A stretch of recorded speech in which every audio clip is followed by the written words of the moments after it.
Hey everybody, Kelly Engineer here, and welcome to episode 2 of the Ender Utilities Mod Spotlight. This Mod Spotlight episode is going to be focused on the utilities block, stuff like the Ender Pearls, the Ender Capacitors, Drawbridges, elevators, stuff of that nature. Once again, all timestamps are going to be in the description, so you don't have to worry about viewing the stuff that you don't want to view. You can go immediately to what you want to see and what you want described. A lot of this episode is going to be housed in the Nether, however, so it's going to be a little bit dark. I'll try to lighten it up as I film those clips of the episode, so don't worry about that. Without any further ado, let's get to it. Before we begin, however, I want to do a little bit of house cleaning from episode 1. A question came up on whether or not I could use the syringes on the Ender Dragon, and I decided to run a test on all boss mobs. So here's the Wither, and if I have the Paralyzer syringe on it, you see the health is going up. Paralyzer syringe used, the health stopped going up. This is a paralyzed mob. However, even though it is paralyzed, I cannot attack it, and I'm going to go into survival mode, and I cannot attack this Wither at all. So it is a stationary object, and the second that I learned that you could do this, I immediately got a base idea on having withers as like living statues at the base of the entrance to whatever base I decide to build. So yeah, this is amazing. You can use the stimulant syringe on it to get it out of that paralyzed state. But yeah, I definitely like the fact that, oh, I'm still in. Alright, let's move this back. But I definitely like the fact that I can freeze it and it will remain frozen forever. However, you cannot use the pacifier syringe on it. So when the Wither has fully formed, if you try using the pacifier syringe on it, it won't work. It will remain, or it will retain all of its targeting AI and go after whatever. So the pacifier syringe, not useful on the Wither. Just to prove that point, I'm going to allow the Wither to fully spawn in, and I'm going to immediately hit it with a pacifier syringe. Oh, and there it goes, looking off to that Enderman. But you see, I just hit it with the pacifier syringe, and it started floating down. The targeting AI of the main head has turned off, but the side heads remain. Now looking at the hitbox for this, I can't hit the hitbox for the side heads to pacify those, so the Wither can never truly be pacified. However, it can be paralyzed. Once you paralyze it, oh wow, paralyzing stops the falling AI too. That is interesting. Oh man, there are so many things I could do with this. But yes, the pacifier syringe will stop the targeting AI of the main head and body. However, the side heads can still control movement and will still target things regardless of their proximity. So that's just a fun little thing to remember about these syringes.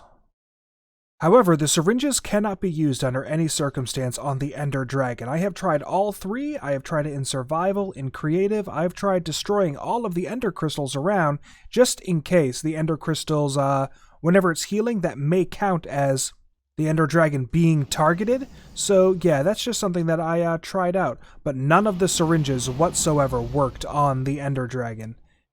So yeah, it's flying around right now. I'll attack it with this. It doesn't even make the sound of the liquid coming out of the syringe whenever you try it. So yeah, let's try it with the pacifier this time. Yeah, nothing is working on the Ender Dragon. It may be because there are too many hitboxes to go through and you have to hit every single one of them in order for it to work. I don't know. But the Ender Dragon cannot be hit with any of the syringes.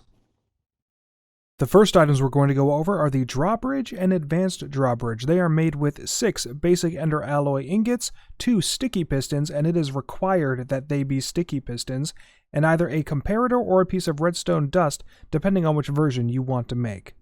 The way that they're used is pretty simple. All you have to do is just place one down, and you have to be, whichever direction you are facing is the direction that, or whatever side you're on, is going to be the side that the blocks get placed on. So yeah, the output is always going to be facing towards you when you place it. So if I look inside the inventory here, you'll see I have a length and a delay. I'm going to up this length up to 64, which is the maximum length that a drawbridge can be. And I'm going to place in some black concrete. I'm going to have it extend when it is powered and place a lever right here. And you see it has started to extend the black concrete out like a drawbridge, and I can step on it all I want as I'm going across here, and it will extend the full length of 64 blocks. Here it goes. I'm going to place another one on the other end, once again facing towards where the blocks are, and I'm going to look inside here and change the length to 64 once again, and I want it to retract when powered. So I'm going to place another lever right here, and you see it didn't work exactly the way that it was supposed to. So I'm going to hit the lever once more, go in here, and I'm going to take the block states from the world, and I'm going to hit it once more. And now it is going the way that it should be. It's going to extend the blocks out once more towards my original point. And once all 64 blocks get to the end, here we go. I'm going to hit the lever on this side. And you'll see that the blocks are retracting back into its point of origin. So I have a working drawbridge system that works on 2 sides now. Now, even though it is like this, you can absolutely put 3 drawbridges next to each other, or 4 or 5, however many you want, and you can, with redstone,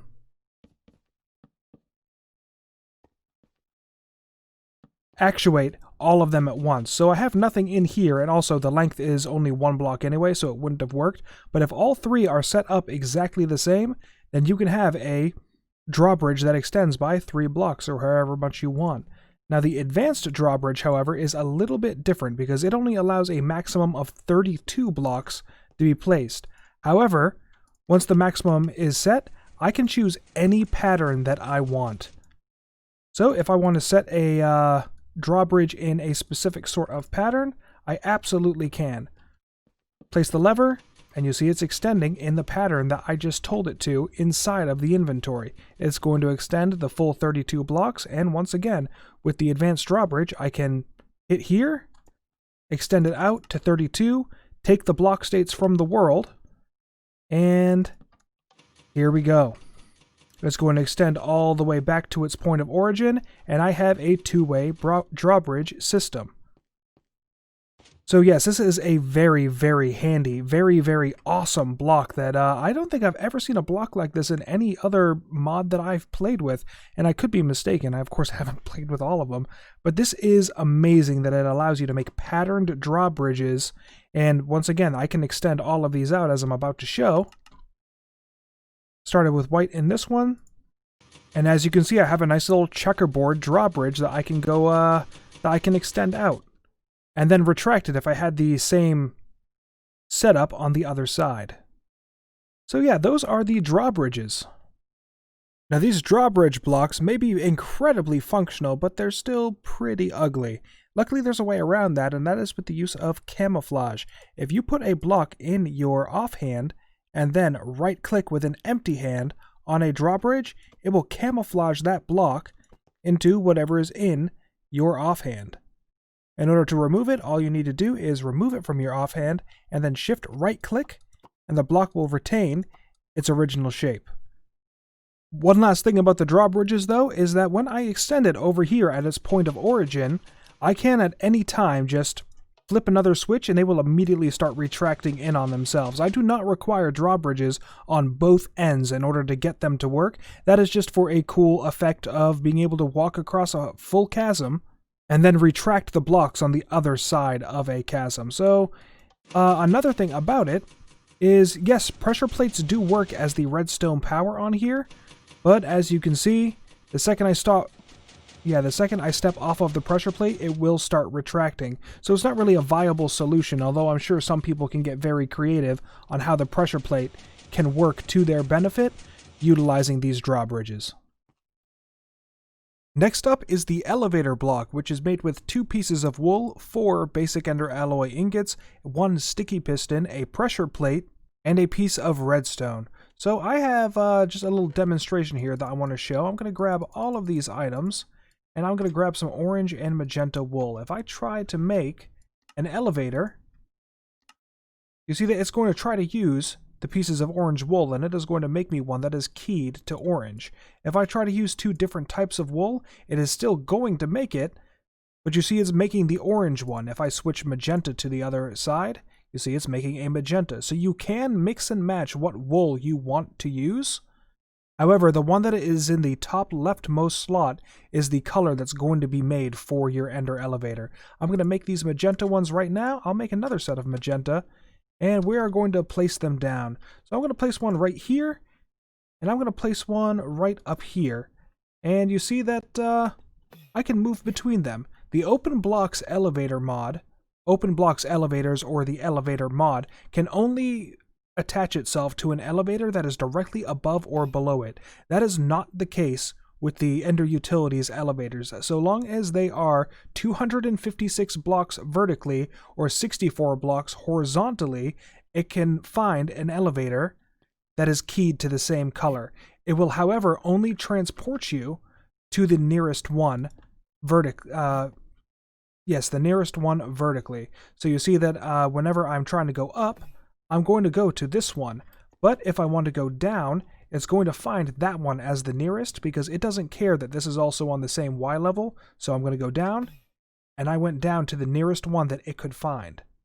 So if I decided to change what type of dye I was using, so we're going to just type in some orange, get ourselves some orange dye, and paint that again. If I try to go up, I cannot go up because it will only go to an elevator that is keyed to the same color.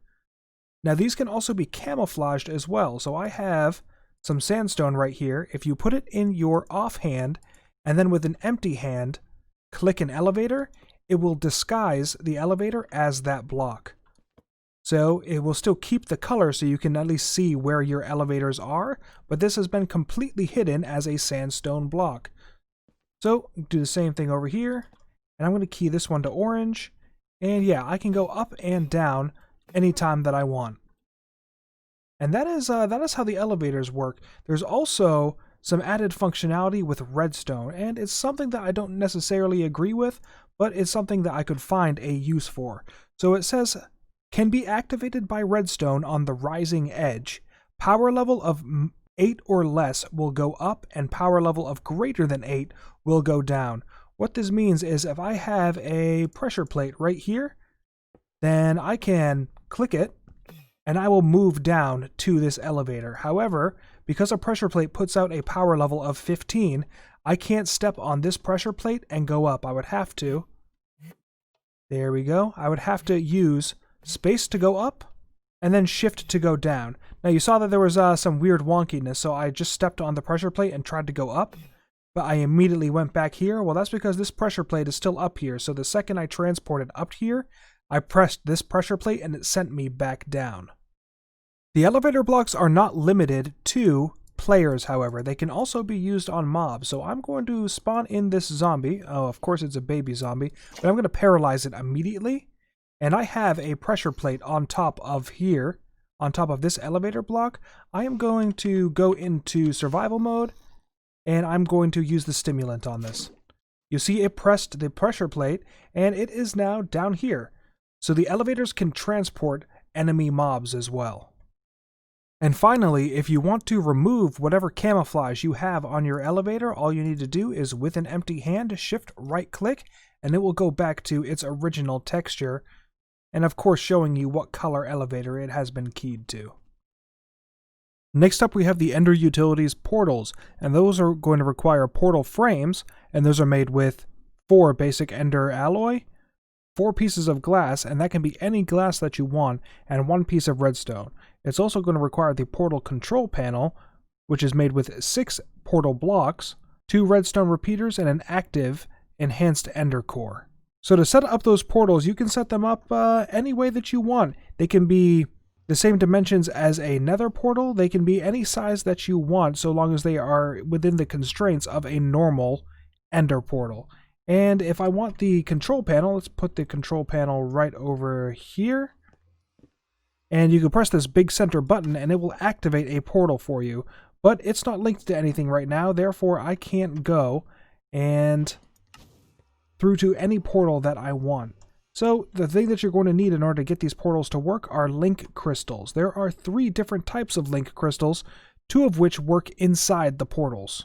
The recipes are exactly the same, it's just the type of glass that you use that matters. So it's going to require 4 pieces of redstone and 1 basic ender alloy, and then the glass type in a diagonal pattern, either purple, blue, or green, will make you the link crystals. The ones that are required for a portal are the location block link crystal and the portal block link crystal. So the portal block link crystal is pretty simple. All you have to do is with an active ender portal, shift right click, and you'll see that this link crystal is now bound to the overworld at this portal. If I decide to put in via the GUI this link crystal right up here, then I can activate the portal, and you see that I just transported myself over to this location.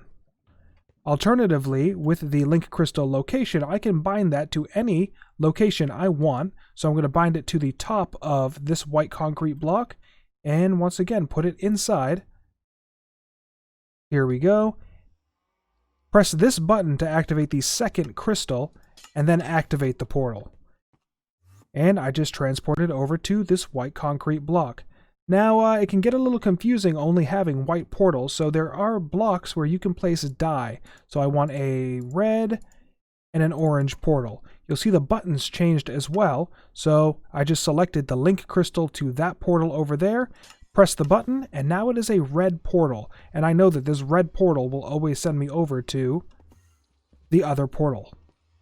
And then select the orange, activate the portal, and transport over. So make use of dye blocks in order to disguise what you want your portal to be. Now, just like with the elevator blocks, I can put in a piece of sandstone or any block that I want in an offhand, and I can disguise the portal blocks as any block that I want. I cannot unfortunately do that with the portal panel, but the portal blocks themselves can be disguised and still function as a portal frame. Oh, and I missed one right over here, so there we go. Yeah, it's unfortunate that the portal control panel cannot be colored a different texture, but it is what it is. It's enough that you can change the portal frame to be whatever you want. Also, you are not limited to one portal control panel. I'm going to place this control panel right here, and I'm going to take out the location crystal and plop it in here. So if you run out of 8 transport locations via one portal, I can click that and transport over. So you can have more than 8 locations stored in one portal with the use of multiple control panels. These portals also have cross-dimension functionality. So I have a link crystal for portals in my inventory right now, and I'm going to shift right-click this portal. And I'm going to head into the Nether real quick, where I have already constructed a portal frame. If I open this up and take my link crystal that is keyed to the overworld, place it right here, and then activate it, and I may as well, while I'm in the Nether, take my second portal, key it to this portal frame right here, and I'm going to head on through. And there we go, I have traveled back into the overworld. If I open up this control panel and throw in this portal link crystal, activate it so that it recognizes it is Nether, and I can travel to and fro the Nether anytime I want, not by Nether portal.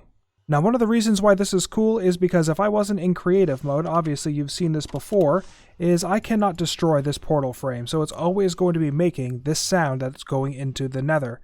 However, that is not the case with the Ender Utilities portals. I can deactivate it at any time with the press of a button, open it back up, and head on through. Now there is this could probably be considered a glitch with it, but right now I have this portal open to the overworld. I am using this first selection. If I remove the link crystal portal from here, then I can still travel back to the overworld. So long as I do not disable the portal, then it will always remain linked to its previous location.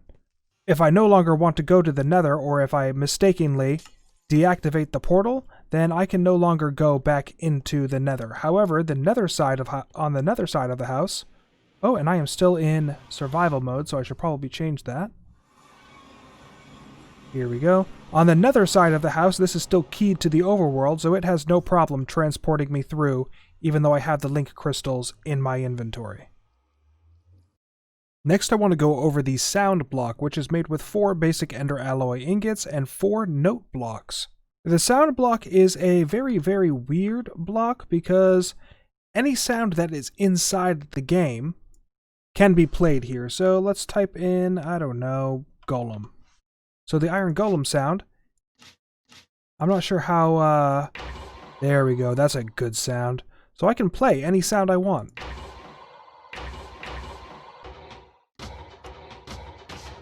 Now, as you can see, the iron golem hurt sound, and it's kind of, you can't see it on the search bar, but once you select it, it appears right here. So iron golem hurt has multiple sounds. It doesn't differentiate.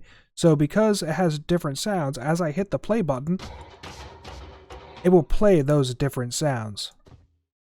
And then the stepping isn't very loud, but yeah, with the hurt sound, that's the way it happens. So the volume is a little bit tricky. So I will be able to hear this at the same volume at least 16 blocks away. But if I increase the volume knob for every whole value, so I just changed this to 2, that means that 32 blocks away, I will be able to hear this sound. And then up into 3 is 48 blocks, up into 4 is 64 blocks, and that is the maximum that I can change the volume to. And I, of course, can change it down incrementally if I want. There's also a pitch setting, so I can change the pitch. Let's up this to the max value. Wow, there's a... Alright, so max pitch volume is 20. You see, I just changed the pitch of it. So this is also a redstone powered block. There are no redstone settings inside here. There is a repeat, however. So you can see how that would get pretty annoying. So I'm going to stop that, turn the repeat off. And when I say that it is redstone enabled, that means that I can attach a repeater to it and I can have it play a sound as it gets redstone activated. So I am more than 16 blocks away. I have the volume maxed in that sound block, but if I step over this pressure plate, that is the sound that a blizz makes. So I can activate it any time that I want for a little bit of ambiance as you enter. So like if you build a haunted mansion, then you can have something that makes a creepy sound as you walk in. Like that weird inhale sound that the blizz makes. But yes, this can absolutely be redstone powered, and there are a bunch of different things that you could use with it to great effect. Next items on the list are the Ender Capacitors. They come in 4 different types, 3 of which are obtainable by the player, and the last one is a creative capacitor. The recipes for them are fundamentally the same. It is just the catalyst in the center and the type of Ender ingot that you're going to be using. So the basic is requiring basic Ender alloy ingots, a piece of redstone, 1 Ender pearl, and 2 pieces of obsidian. The enhanced requires an emerald and 3 enhanced Ender ingots. And the advanced requires a diamond and 3 advanced ender alloy. What I'm going to do is I'm going to give myself 1 of each, and I'm going to head into the end. There are 3 different ways that you can charge these up. The first one is going to require you to be in the end. Ooh.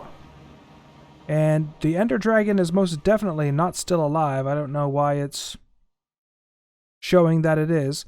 But anyway, if you go over here to this Ender Crystal, you see that I have a charge of 0 of 10,000 on my basic Ender Capacitor.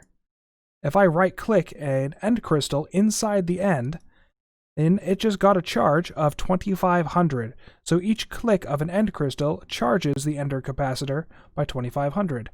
2, 3, 4, and I have a full charge on the basic capacitor. That's all well and good for a basic capacitor, but when you get up to the advanced Ender Capacitor, the charge is 500,000, so it's not really viable. Oh, I'm in creative mode. Son of a gun. Alright, so in survival mode, you see that the charge is now 25,000. Oh, the Ender Dragon is still alive. What? Hold on, I'm going to go take care of this real quick. Alright, as I was saying, the Ender Dragon is dead, So we're going to head back over to this end crystal, and you saw that clicking it with the enhanced capacitor gave it a charge of 25,000. So click it again. I'm now at 500,000. I'm going to give myself one more advanced because I feel like I botched the showcase of that. Enter capacitor advanced, click it, and I have 125,000 of 500,000. So this is more viable of a way to charge up your capacitors than I had assumed. However, it can be tedious to come back to and from the end every single time that you want to charge these up. So there is a way around that Ender Utilities provides you, and I'm going to go set that up real quick. That item is called the Ender Infuser. It is made with 4 basic Ender alloy ingots, a hopper, 2 pieces of obsidian, a furnace, and a regular piston. If I give myself one right now, look at the recipe for it, you'll see that it does require a piston. You cannot use a sticky piston in the recipe. So I have it set down right here, and the interface for it is pretty basic. Ender pearls or eyes of Ender can be accepted inside your Ender Infuser, and you can charge your Ender capacitors that way. So 1 Ender pearl, after the Ender Infuser takes it, will have 1,000 Ender charge given to your Ender capacitor. Meanwhile, 1 Eye of Ender, and it takes the same amount of time to go through, will give you 2,000 Ender charge on your Ender capacitors. So you're going to need a hefty supply of Ender pearls or Eyes of Ender in order to viably charge up your Ender capacitors.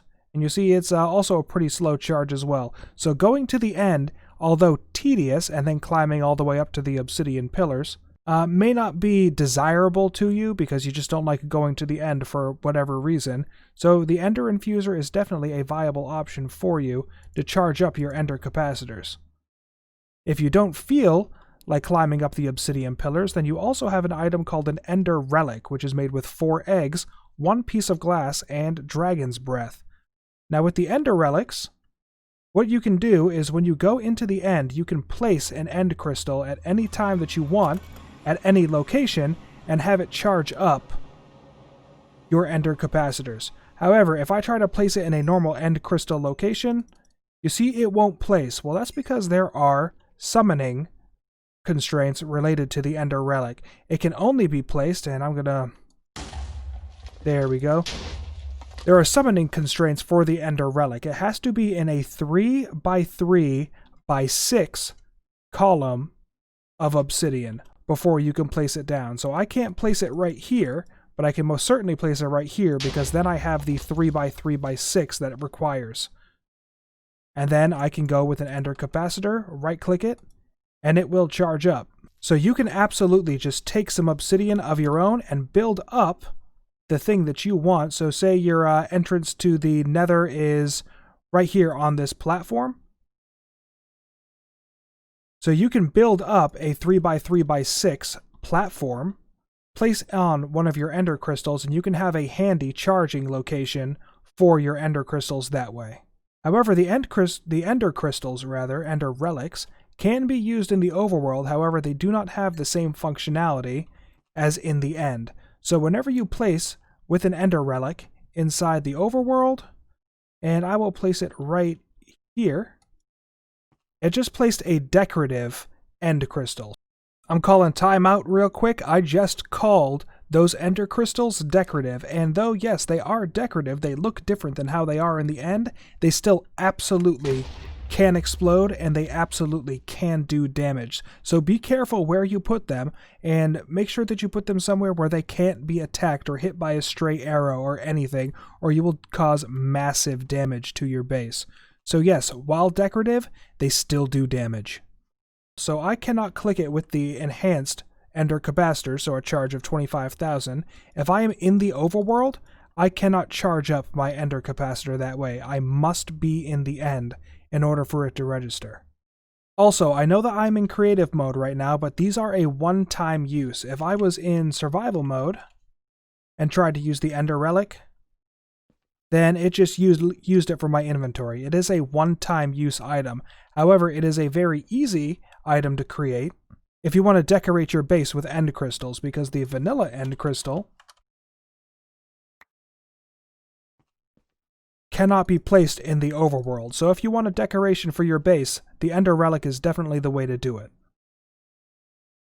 The third way that you can charge your Ender capacitors is with the use of an Ender Bridge. That is going to require you to craft a multi-block structure in both the end and whatever dimension you want to charge your Ender capacitors in. That is going to require one Ender Bridge receiver, which is made with 4 advanced Ender alloy, 1 active advanced Ender core, and 4 pieces of glass. The transmitter is made with 6 advanced Ender ingots, an active advanced Ender core, 1 piece of glass, and a nether star. You're also going to require 8 Ender Bridge resonators, and those are made with 5 enhanced Ender alloy ingots, 1 active enhanced Ender core, and 3 pieces of glass. You're going to be building the transmitter side inside of the end. So what I'm going to do is I'm going to craft a 3x3 obsidian platform, and I'm going to raise it up by 6. Here we go. I'm also going to build it out by 2 more. And I'm going to keep the column as 6 because it's not really a requirement. I just need some place to place this Ender Relic. So I'm going to place this in the center. And we're going to take our Ender Bridge resonators and count out 1, 2 blocks away, and facing outwards, place down the Ender resonators. There has to be 2 blocks of air in between. What I'm going to do next is I'm going to take another piece of obsidian, and we need to have the transmitter block also 2 blocks above where the Ender crystal is. So, place our transmitter block, get rid of all of this, and there we go. The Ender transmitter is now officially working. So long as there is an Ender crystal on the inside of this multi-block structure, it will work. I did not require the Ender Relic in order to do this. It's just what I chose to do. So here we go. The transmitter is officially working. Let's head back to the overworld. Now the receiver is made much in the same way. I'm going to place the receiver in the center, and I'm going to take some Ender Bridge resonators and count out 2 blocks, and I'm going to place the resonators on each side of the receiver. Now this is not going to work initially, because not only do you have to have a clear view to the sky, you also have to have a clear view to bedrock or the void. So I am going to change, here we go, I'm going to vein mine out to bedrock. There I have, oh, was that stone?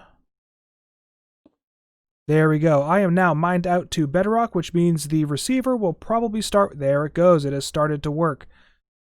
So now I have my Ender Bridge fully constructed. So remember, the receiver side needs to have unobstructed access to bedrock and the sky in order to work properly. Now this structure does not need to be chunk loaded. I'm not exactly sure how it works. It's probably telling the world that there is one active somewhere. So it's more of a value rather than just existing. So now that I have this existing, it does not need to be chunk loaded. I can be anywhere in the overworld, anywhere in the end, and I will have charging of my Ender capacitors. But there is a stipulation to that charging. In order to go over those stipulations, I have to revisit something from last episode, and that is the Ender bucket. I mentioned that there was some advanced functionality, and now that I have access to capacitors, I can utilize that advanced functionality. I also did not go over what the link crystal block does earlier, and that's because the link crystal block cannot be used inside the portals. They can, however, be used in the Ender bucket. So I'm going to head over to my tool workstation right over here, and I'm going to insert the Ender bucket. I have not gone over what the tool workstation does, and I will in a later episode, but for now, I'm going to insert an Ender capacitor, and I'm going to insert a link crystal block.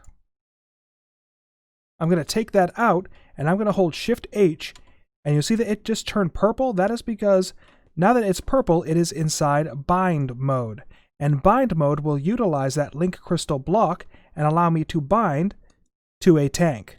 So my Ender bucket is now bound to a tank. Oh, my mistake, I messed up a little bit. First you have to change the mode to press H, H, H, and there is a little gold chain, and I will zoom in on it. But now that that little gold chain is being shown, I can shift right-click the tank, and now my ender bucket is bound to this tank. As you can see, holding shift, there's a lot more information. It shows where the block that it is bound to is, and I can go over to this lava, right click, I can take up the lava, but it is not in the bucket. It has been transported directly to the tank. And I can extract from it as well by right clicking, and yes, as you can see, the lava exited the tank and it is now being placed in the world. So that is how the link crystals work. Now, you see that the ender bucket right now is being linked to Portable Tank Basic, which has some lava in it. If I take this second link crystal, I'm going to shift right click this, and that is another way that I can link the crystals. So it doesn't have to be inserted into the bucket before you can link it. So now I could go back to my tool workstation, insert this crystal in here, and I can change the mode, and you'll see LC 1 of 1. Once I insert that second crystal, it will be 1 of 2. And by holding Alt, H, and then scrolling, I will be able to change what link crystal it's bound to. I'll just show you what that is right now. So back to the tool workstation, insert the bucket, insert the crystal, and take it back out again. So right now, link crystal 1 of 2, Alt H scroll, and you'll see that it just changed its mode. So you have Portable Tank Basic and then Portable Tank Basic Lava. So this is making use of 1, this is making use of 2.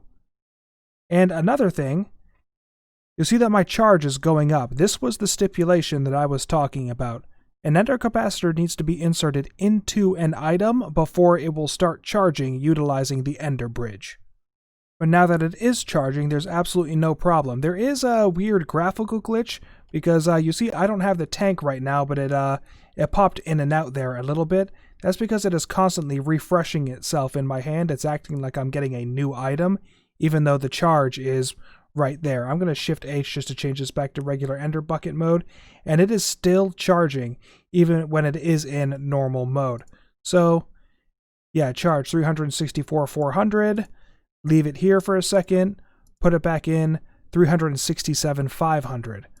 So until this is fully charged, it will continue to like peak up and down in my hand like you're seeing right now. And once it's fully charged, it will stop doing that. But that is how link crystal blocks work with the ender bucket. And that is how the ender bridge operates with the capacitors. It must be installed in an item first. Our next set of items are the ender utilities ender pearls, which are reusable.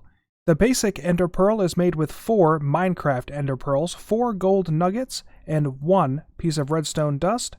And then the elite reusable ender pearl is made with the basic ender pearl, 3 enhanced ender alloy ingots, 4 feathers, and an inactive basic ender core. So I'm going to grab both of these right now and put myself in survival mode. Here we go. Now with the reusable ender pearl, it's exactly as it sounds. When you throw it, it does the same amount of damage as a normal ender pearl, and it will just transport you wherever you want to go.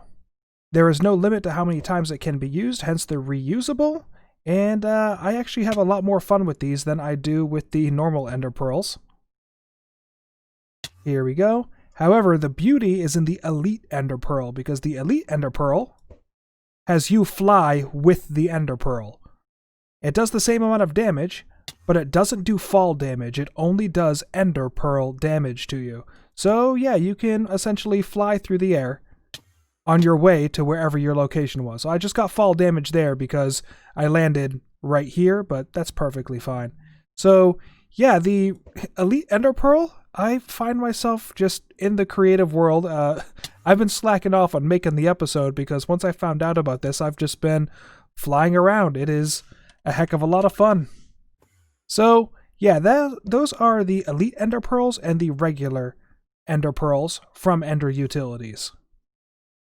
The last items we're going to go over in this episode are the ender portals, and the ender portals are made exactly the same. It is just the ender core that you're going to be using. So it is an enhanced ender core for the regular ender portal and an advanced ender core for the advanced ender portal. Both of them need to be active, but otherwise it's going to require 4 Eyes of Ender and 4 Advanced Ender Alloy Ingots. So these Ender Portals, they require you to install a capacitor and a link crystal on the inside of them. Functionally, they are exactly the same. The Advanced Ender Portal just has one more functionality, and that is that it can exist cross-dimensionally. So what I'm going to do is I'm going to head back over to the tool workstation, and I am going to put in this Ender Portal and a creative capacitor. Same thing over here, and we are going to grab location link crystals. So you cannot use the block in here. It has to be link crystal location. So what I'm going to do is I'm once again going to, let's see, place it right here. So this pressure plate is now what this link crystal is bound to. So go back over to the tool workstation, put in the Ender Porter, and put in this link crystal. Take it back out, and if you hold it up, you'll see that it is charging up and it has this little blue glow to it. Once you release it, you'll be linked to that location. And because it was the pressure plate, the sound block activated. But that's really all it takes. You have to wait a little bit for it to charge, release, and you'll go to the location that you want to go. Now the thing is, this does not just work with a player, it can also work with other players as well. So it is not just a self-TP mode or transport player. What I'm going to do is, here we go, let's spawn a pig in. So with the Ender Porter, if I click the pig, you'll see that it just transported. Where did it transport to? It transported over here, so you can transport other mobs with the Ender Porter to the location that is stored inside the Ender Porter itself. So I've gone ahead and inserted another location crystal in here, and I'm going to take that out, and if you hit Alt-H, you will change what location you transport to.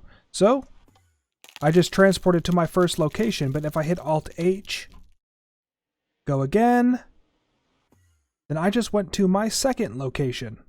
So Alt-H is how you change between which link crystals you want to use. But if I put this right in here, this link crystal is linked up to the nether. If I put it inside here and I try to go to Alt-H, I'm using the third link crystal in my set. You see that holding right click does not start the charging process. That's because it is a standard Ender Portal, and it cannot exist cross-dimensionally. So, put this right here, take it back out, and I'm going to swap it for the Advanced Ender Portal. Put it in here, and now the link works. Hold right-click. Did I take out the wrong crystal? Oh, I didn't even take it out of the... Alright, there we go. So, take it out, charge it up, and I can transport cross-dimensionally. So I don't even require the portal blocks anymore. I can just use the porter, and the only limit is the amount of charge that I have inside my Ender Porter. And with that, I am ready to call this an episode. I'm sure that I missed something because this is a very extensive mod, and every single item has multiple uses. So if I missed one, please ask the question and I can go over it. If there's something that you desperately wanted to know and I didn't cover it, ask the question. And in the housekeeping portion of the next episode, I'll make sure to cover it. If you already know the answer, or if I gave a little bit of misinformation, then clarify and I will pin that comment, absolutely. But I am Kelly Engineering, and I hope that you did enjoy this episode, and I will see you in the next one. Bye-bye.